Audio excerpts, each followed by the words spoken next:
Hello, in this presentation we will be entering inventory items into our worksheet within Excel, keeping in mind what the same transaction may look like in QuickBooks as we go. For more accounting information and accounting courses, visit our website at accountinginstruction.info.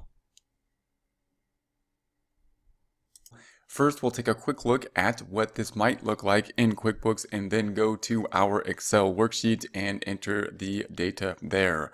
In QuickBooks, if we were to start a new company and just enter in inventory items, so say we have inventory items already on hand and we're starting the new QuickBooks file, then we could just go right to the items list and enter in those inventory items, meaning we would not be entering a journal entry, we would just be listing out the inventory, listing the cost, and listing the sales price, and then QuickBooks will, in essence, make a journal entry recording that transaction. So here, for example, we could just say to an accounting software that this is going to be the item name in terms of just a short name. It's actually going to be, these are going to be guitars, so it's going to be an Epiphone Les Paul is what we have. Same description here. Typically, we would put in the cost, that's what we purchased it for, and then we'll also put in the sales price, that's what we are going to be selling it for. Cost of goods sold will be the cost of goods sold account that when we sell the inventory item that it will go to. Merchandise sales will be the sales or revenue account when we sell the item, and inventory asset will be the assets account before we sell the inventory item. There will be sales tax when we sell the inventory item, and we have one on hand. So in essence, you're going to use this data when we enter this same information into Excel. We're going to say we have one inventory on hand. The cost is $400, and therefore that would give us the balance of how much we have on inventory. We don't do anything with this sales price yet because that is needed by the system in order to help us generate sales receipts and invoices. But in order to generate what is on the books right now, all we need are the cost, what inventory is on hand, what we're talking about, and how many units we have. So then we have this second unit. This is the item name. It's an Epiphone Standard Pro, 480. We have one of those. Then we have this item here, Epiphone Riviera. It's 440. We have one of those. And then we have the Stanberger solid body, one of those. Gibson, we have at 304, two of those. And then 320 hollow body, two of those. So that information is what we will then use to see how much we have within the inventory. That's what we will use now to enter the same data into Excel and see what Excel will actually do in terms of the journal entry that is being done by QuickBooks in some way when we enter this beginning inventory data. So if we go over to Excel then, recall that we have our chart of accounts here, information, and we're going to have to enter this information. We're going to need something at least in this inventory items, because in essence we're saying that we have some of this inventory that is on the books that we physically have, and that would need to go on the books for an asset. And we're going to have to do something else with some other account as well in order to remain in balance. So let's go back over and look at our worksheet. We're going to have to back up this information on some type of worksheet within Excel. We're going to use something that looks like this. And this is going to be a worksheet that will help us put in the inventory by item, track those items. And we're going to use the average method in order to track each inventory item. That's what QuickBooks typically uses. We could use LIFO, FIFO, or specific identification. We're going to use an average method here. So in essence, we're just going to enter the same data. So we have the same item number here that we started off with an guitar with the name an ELP. And we're going to say over here in the inventory item that we have one of those and it costs $400. And therefore the total is going to be 1 times 400. That's going to be the amount we currently have that will be on the books, 400. It's important to keep in mind when we're talking about inventory the difference between the units that we have and the dollar amounts that we have, and it's easy to get confused. We're converting the units in essence to dollars. So we have one of these guitars which is valued at $400 on the books. And then the second item we had was this guitar. So we're going to track this guitar as we purchase and sell these guitars. Right now we're just putting the ending inventory in place at this point. So we're just going to say that we have one of those guitars. The cost is $480. And if we multiply that out, of course, we have 480 of this type of guitar in our beginning balance. We're just putting it directly into the beginning balance. We're not recording a purchase at this point because we're going to say that these guitars were already on hand before we started running our books, and we just need to put that information into our books in some way so that we can track it. And so then we're going to have our next item.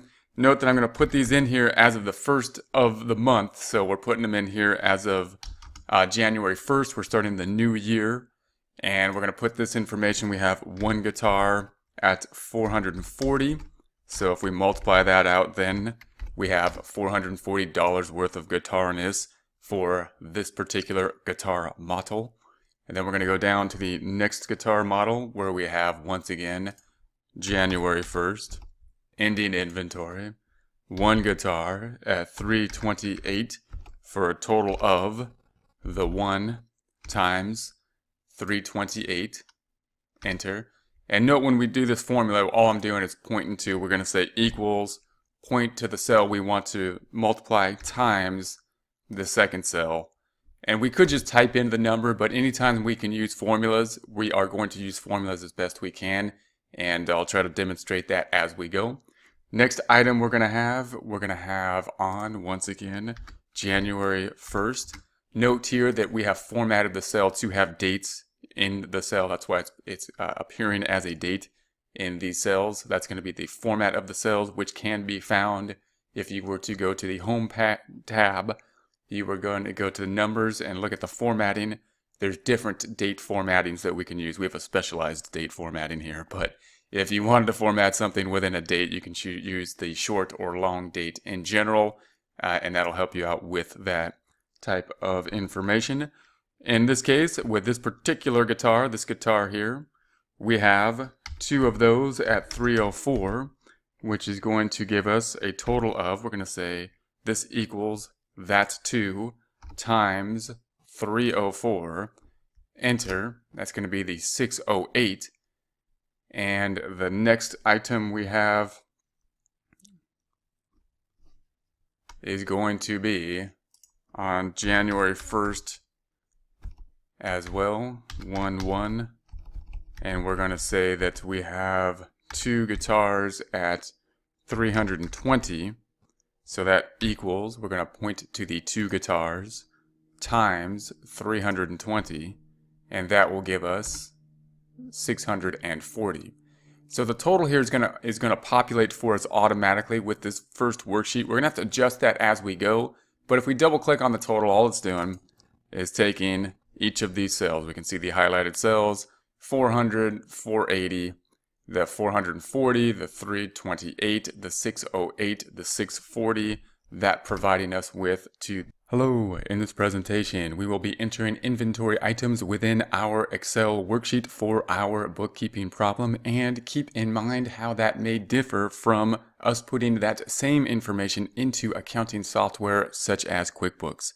First, we'll take a quick look at what it might look like to enter beginning inventory items within QuickBooks.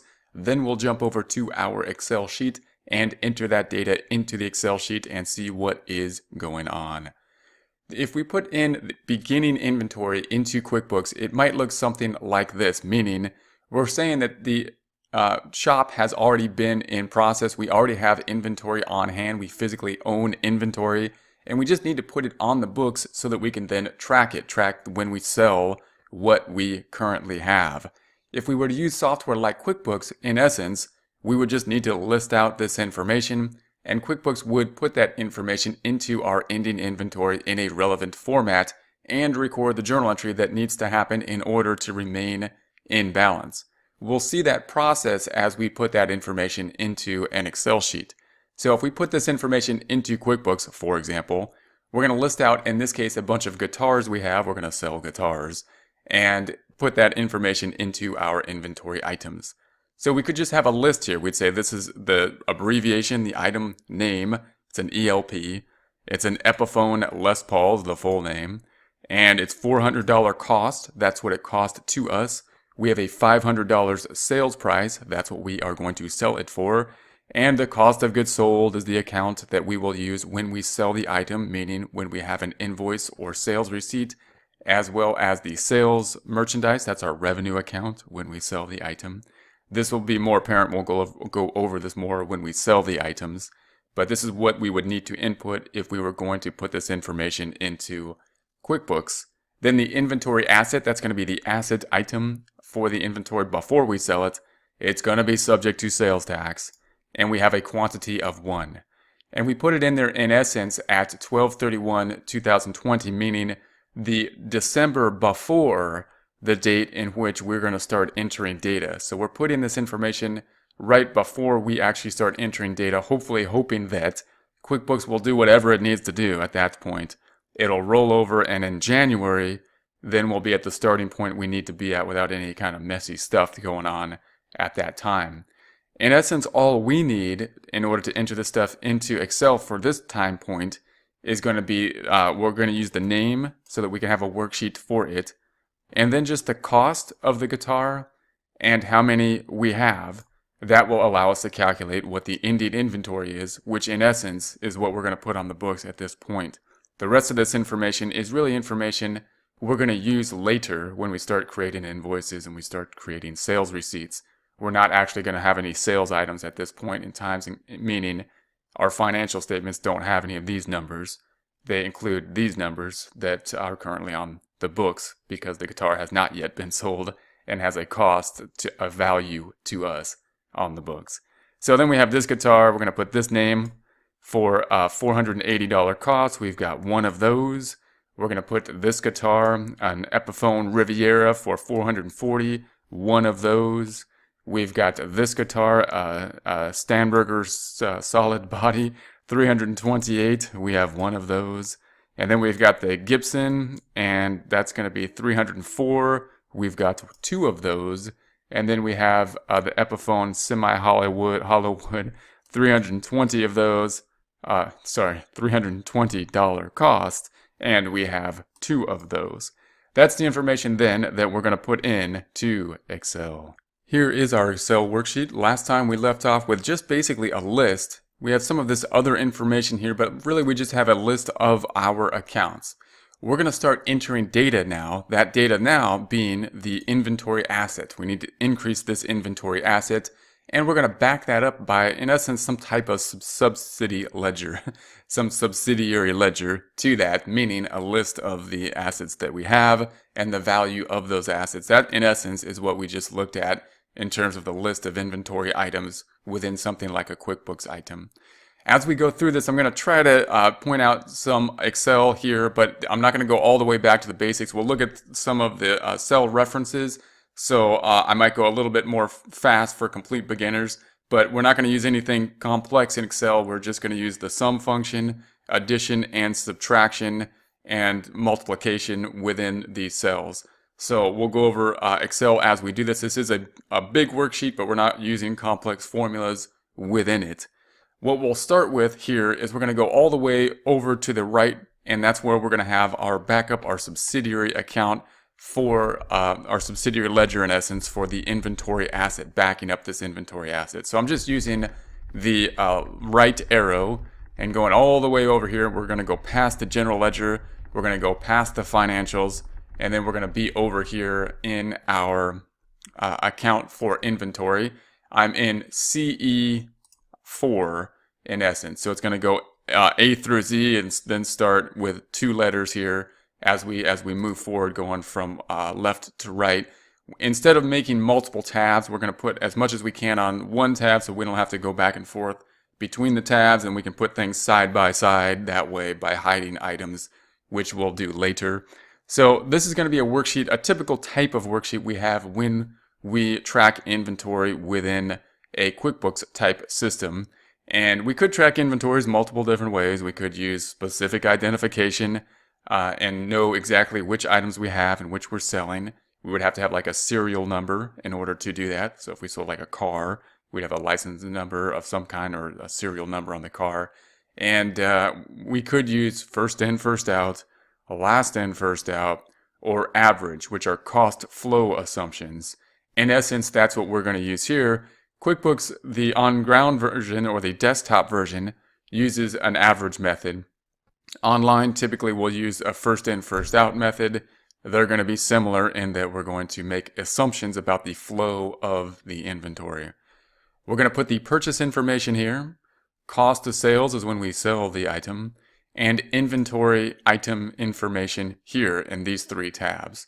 In this case, we're just starting out. This is our first operation, and therefore we're just putting these on the books and just putting the ending inventory. We're not actually purchasing them. They have been purchased into the past. We have them on hand. We're just starting to put them into Excel and actually track them and try to do things right here. And so we're going to put them on the books at this point.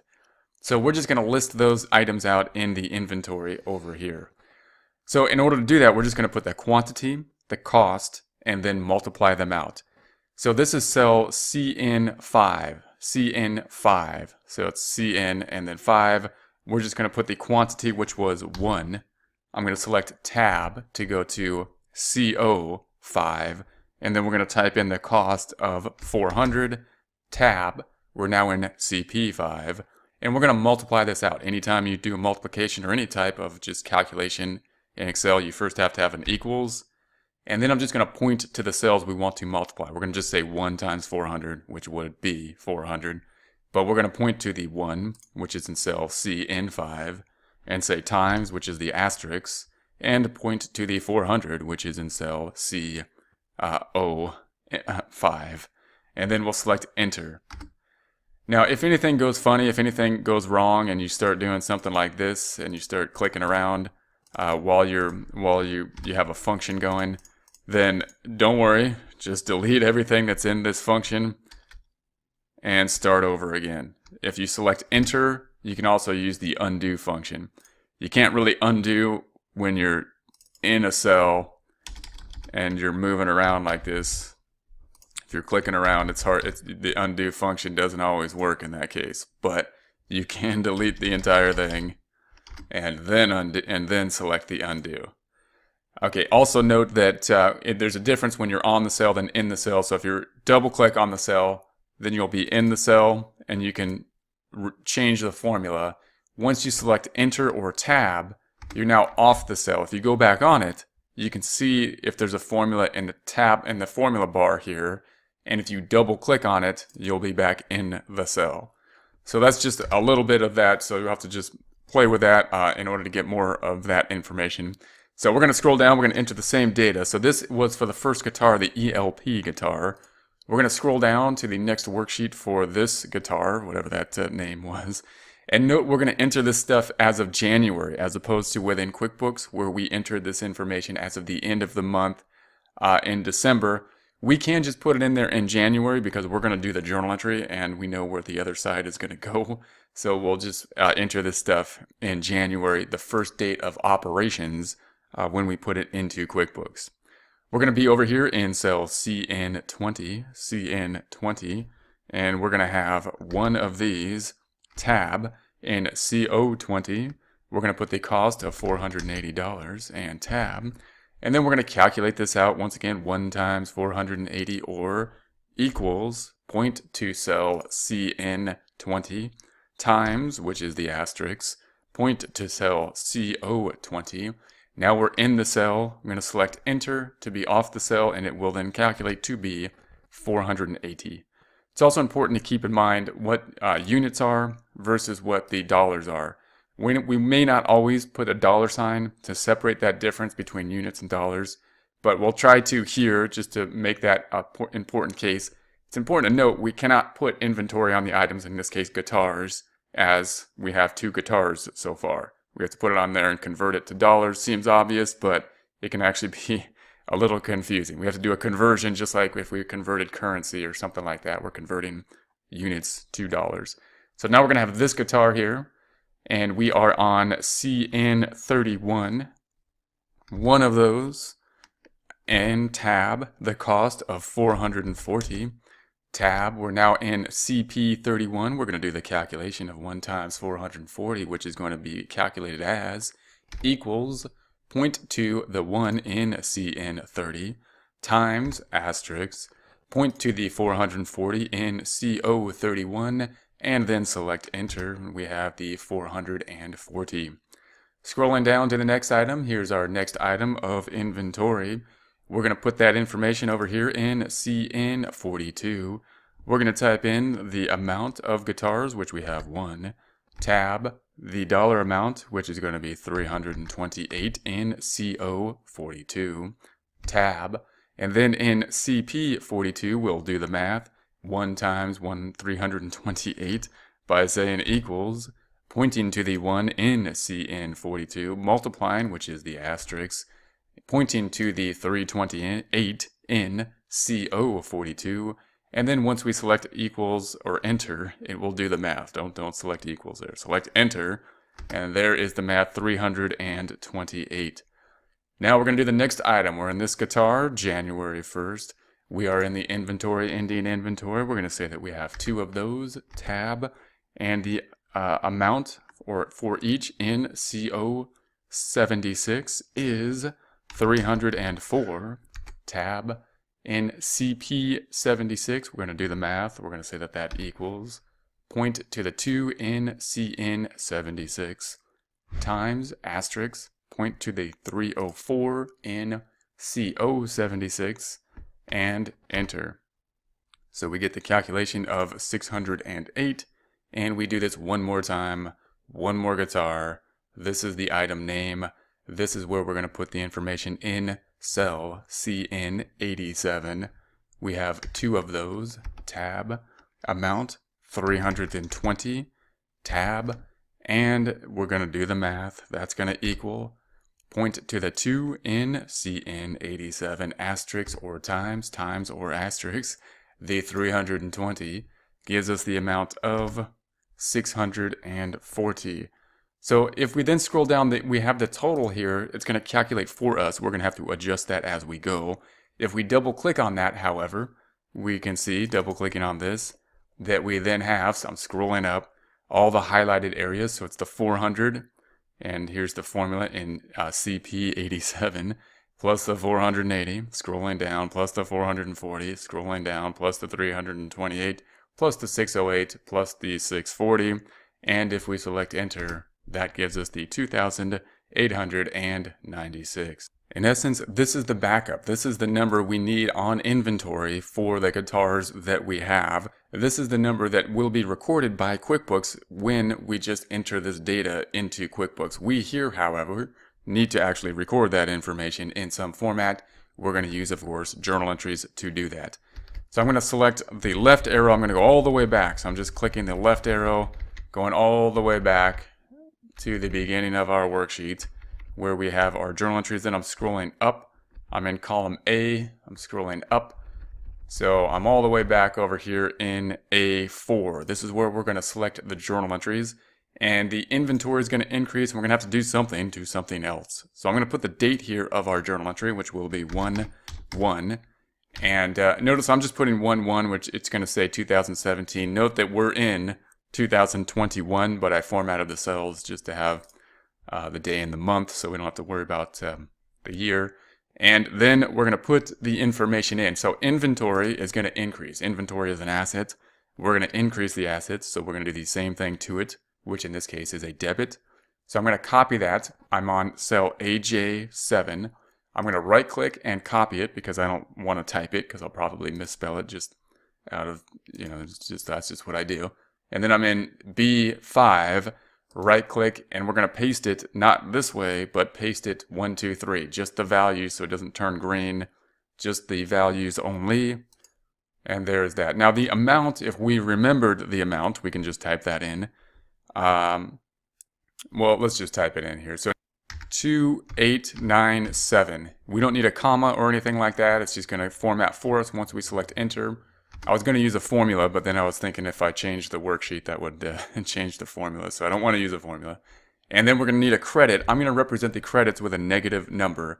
So I'm going to put a negative 2897. This is going to be useful. So once again, I'm going to put a negative 2897. That once I hit enter, it'll put a comma and it'll put brackets because that's the way it's been formatted. enter. So we have brackets for negative numbers. That also to us means credit. That credit will help us in our worksheet. So it'll make the worksheet easier for us to use. Very useful. I highly recommend getting used to that concept when working with certain types of worksheets. And then we need a credit going to something. And this is something that we don't see in accounting software. We don't really know where the other side is going. QuickBooks would have to just force it to go somewhere. Oftentimes, QuickBooks would put it into something called opening balance equity, but it's just going to force it to go into some account, and we'd have to go basically adjust it. I'm going to put it directly into an equity account, meaning we're going to put it into an equity as if it was invested by the owner. You might be saying, hey, we probably paid for it with a vendor, and we might have a payable due to it or something like that. But we're going to try to mimic the way we're going to enter this information in something like QuickBooks. If we put it into QuickBooks, it tries to allow us to just enter the information, and then it just puts in the other side. So what we're going to do is we're going to just put in the beginning balance to some type of equity account. We're going to put our hours to the owner's equity account. And then we're going to go through the vendors that we owe money to, and we'll put in the opening balances for them as well, including accounts payable for any Epiphones or any Gibson guitars we owe for.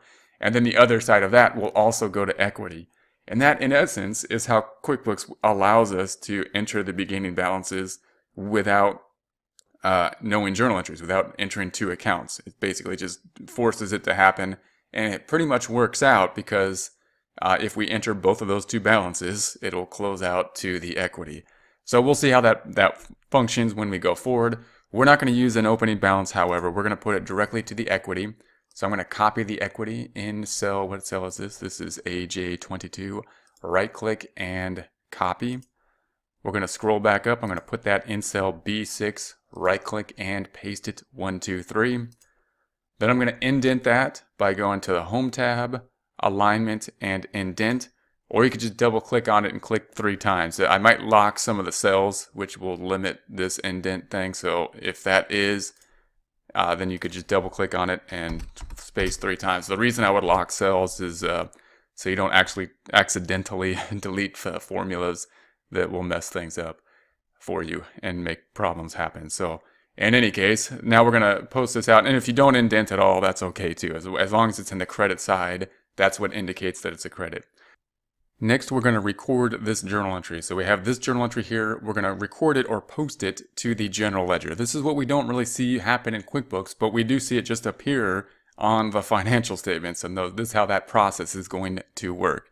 So we journalized the journal entry in the general journal, and then we're going to post that journal entry to the general ledger, starting with the inventory asset, which is the third account down, 1, 2, 3, third account on the general ledger as well. We're going to try to get a little bit fancy when posting this and make this a little bit easier on ourselves, but we'll have to maneuver around a pretty large worksheet in any way we do this. But we're going to use the freeze panes option to make it a little bit easier. In order to do that, we're going to put our cursor on AJ1. So make sure your cursor is on AJ1 if you're going to use this freeze pane method. And then go to the View tab. So note the tabs are up top. You want the View tab. You want to select the View tab. And then the groups are on the bottom. So this is the Show group, the Zoom group, the Windows group. We want to be in the Windows group. And we're looking at the freeze panes within the Windows group of the View tab. Then we're going to select that drop down and freeze the panes. And what that does is when we go back on this way, then we can always see those first cells, A, B, or B, C, and D. And so I'm going to scroll back, and that helps us. That hopefully will help us to see the 2 screens as we post this over here. We're still going to have to scroll up and down, so we might use some other methods in order to make this easier. In essence, however, we need to be down here in AQ24. So in cell AQ24, I do want to use a journal entry there and journalize this up there. I don't want to hard code the number because if there's a problem, it makes it a lot more difficult to find it. So another trick we can use is to adjust the size of the screen. Mine is currently at 120%. If I bring it down, I might be able to see more of these 2 items in one screen. So if I brought it all the way down to, say, 90, now I can see this cell and this cell on the same screen. And I could then just say equals in cell AQ24 and point to this item here. And then enter. Whatever method you do, I'm going to bring this back up to 120. You want to have this item here. If you just type it in there, if you have the exact same cells we're working in, you can just type in C5 equals C5 and enter, and it should pull that number over. The reason that's important is because we can then see the link. I can go here, for example, and use something like this or something like this to find that link. If you don't see that item, that's because I have it in the quick taskbars. It's in the formulas, and it's in the formula auditing and these items here. Again, if the page is locked, you may be limited on these items, but the fact that they're linked will allow us to figure things out where something is going. This is going to go all the way to the equity account, so I'm going to turn that off. The equity account is going to be in order: assets, liabilities, and then equity. So equity is way down here. It's going to be in the same order on the general ledger. So I'm going to scroll over, just using the right arrow. Scrolling all the way over, those are the assets, liabilities, equities in blue. Here's the equity account. Actually, we want the owner's equity down here. So we're over here in BH13. BH13. We're going to do the same thing. We're going to say equals right there and point to the credit right there in D6 and enter. And then it'll populate over here. So again, if you could you could just hard code and put it a negative 2897. It would work. However, I'm going to delete it. You want to use formulas as much as possible. So you could just put in D6 or equals D6, and that should work as well. That should pull it over. Now I'm going to scroll back over, and we're using the left arrow. We're going back over all the way to the trial balance.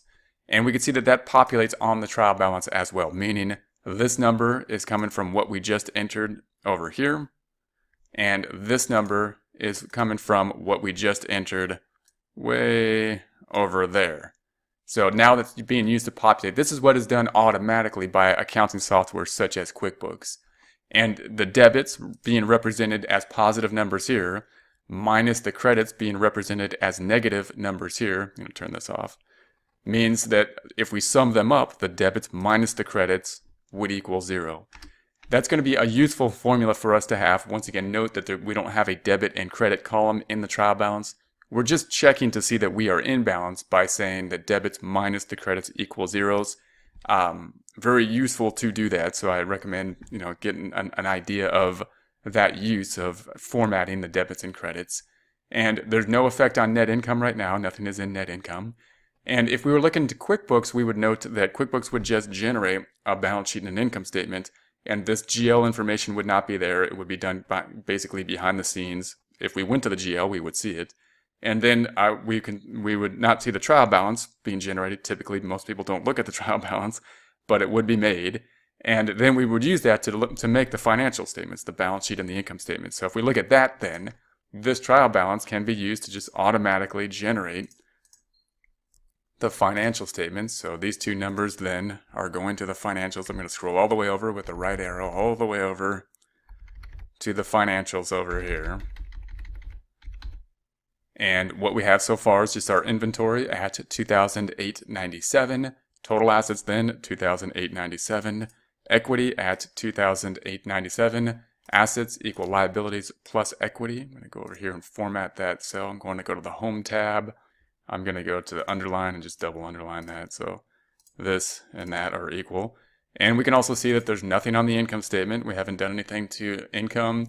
And equity here is also, I'm going to double underline that as well, been populated at the 2897. And that's going to be in this case, in the beginning balance. And we see it here at the 2897 over here as well. So in essence, most of the time when we go into QuickBooks, we enter that beginning data, and it allows us to just enter it in such a way so this stuff is just populated as we go. And we'll see that as we go and we enter more data, the difference between how these financial statements can basically be automated when we enter data within QuickBooks and look more at that automation process as we put the same information into Excel. To download Excel files to go along with the presentation, we can find them at this URL, which is accountinginstruction.info/Excel-files/.